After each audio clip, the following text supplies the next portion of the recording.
right, redneck. Welcome to band world.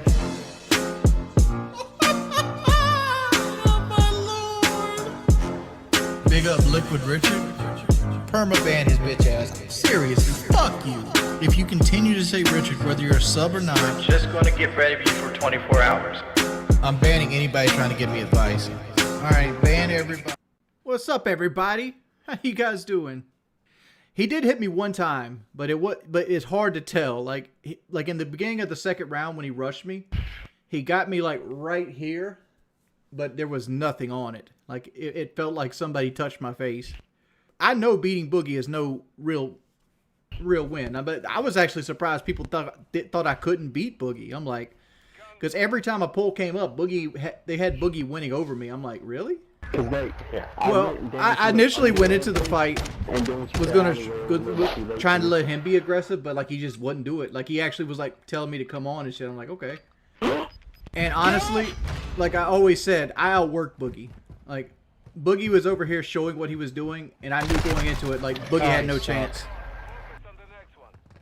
Like that's my goal. Like if I fight a bunch of amateur guys, I'm gonna just try to outwork them every time. Like that's the only real way I'm gonna win, if I outwork these guys. Again, like I got called out of Boogie. I didn't call Boogie out. You know, like if you were in my position, you would have accepted that fight too. I'm like, okay, Boogie wants to fight. I got you, dude. Like here's the thing. Like I'm not a boxer, and like I don't want to keep boxing. I might do one or two more, but I'm eventually gonna catch an ass cutting.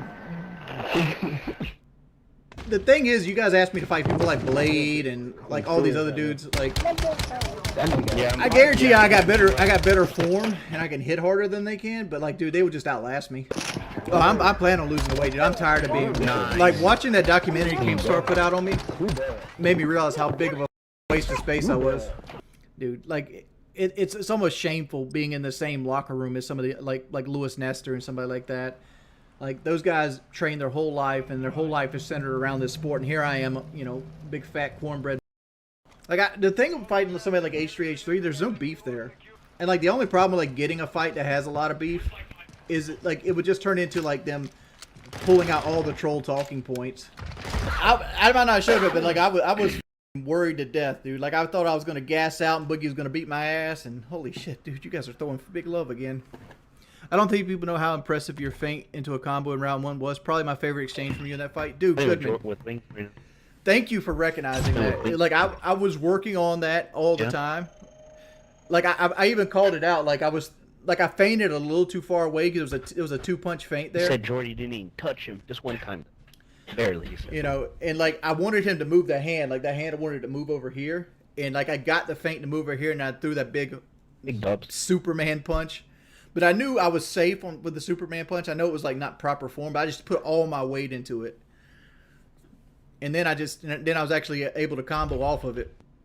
Hope to see you on PK tomorrow, dude. I will not be on PK tomorrow. Like, I put my thing out for PK, which I want to do in real life PK. We can decide the location. We can work with people. It's up to them. But I want to do it in real life one.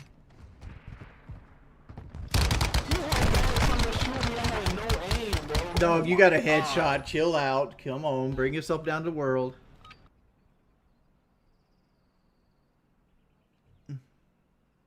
Will I do training streams? Probably not, man. I don't have the setup for that. Like I don't plan on actually getting a trainer until I get another fight, which will be months from now. Like, honestly, it's probably going to be back to business as normal for a couple months. Like, I'm going to still try to lose weight. I'm going to still keep doing what I'm doing. I'm not gonna rest. I'm still gonna keep doing my walks and my farmers walks and things like that. I want to talk about that as well. People said my farmers walks weren't going to help me.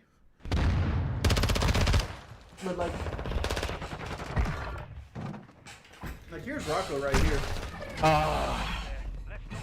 Let me see. Darn it. Look, we had Rocco cremated. This is the box they gave us to him in. I'm planning on getting a nicer urn for him a little bit later and create a little memorial for him. I think DSP should fight. I think DSP should fight me. Come on, dude, Blues, thank you so much for the $50 donation. So, like, who out there did I surprise with how fast I am? I know I was kind of sluggish toward the end, I'm just throwing power shots at that point. You know, I was about to come up with Boogie. Like when Boogie was coming out like this, that shit was gonna be like this. It was gonna be boom, boom, boom. Like just a 3-piece like that. I might even hit him with the overhand right. Now hit him with that butter bean. The reason I think I could beat DSP with a huge weight disparity, even though he'd probably be faster than me, is because I know how to cut the ring off. Like, unlike DSP, I actually know a little bit something about boxing. And, like, what I would do is I would basically cut the ring off on him and try to push him into a corner. And then he'd have to, like, skirt the outside the whole time. Dude, I'd love to fight somebody like Tipster. But, like, I don't think Tipster is in for it, like, honestly. I was 100% upset that Boogie didn't put up much of a fight. Like, honestly, after I knocked his pants off of him, I dropped boxing completely to try to give him a chance. Like, you'll see, if you go back and watch the video, from the point where his pants get dropped... He's building to the left, he went spawn. I stopped with, like, the jab and, like, the feints and for the most part. Yeah. I did enjoy Nando's, but, like, this is going to give me some hate. But Nando's, for the most part, is Chili's or Applebee's. Oh, we went and seen, like, Big Ben and, like, Westminster Abbey and things like that. The Buckingham Palace. But, like, I didn't try to walk too much because I didn't want to get blisters on my feet or get sick. I wanted to be healthy for the fight, and I didn't want to have blisters on my feet or anything like that. And you walk a lot in London. If Kyle won't do an interrupt, would you still go on? I don't know, maybe. But I'm trying to force the issue because PK has made hundreds of thousands of dollars off of Patreon. And they've never once did any of their Patreon goals. They might have done like a hangout or some shit like that. But like one of their Patreon goals is a live PK. And I think they should do it. Hey, friendly homie. I mean, I don't know. I see where you're coming from, man. But like, I don't want to like turn my back on Paul. Like Paul's already helped me, and like he's so there, and I'm the kind of person that if you're in my inner circle and I'm winning, I want you to win too. Oh, I missed your membership message. I'm sorry. So let me ask you guys a question about memberships. So we got a membership giveaway coming up here in the next month. Do you guys want the shirt I wore to the fight, or would you rather have like my training?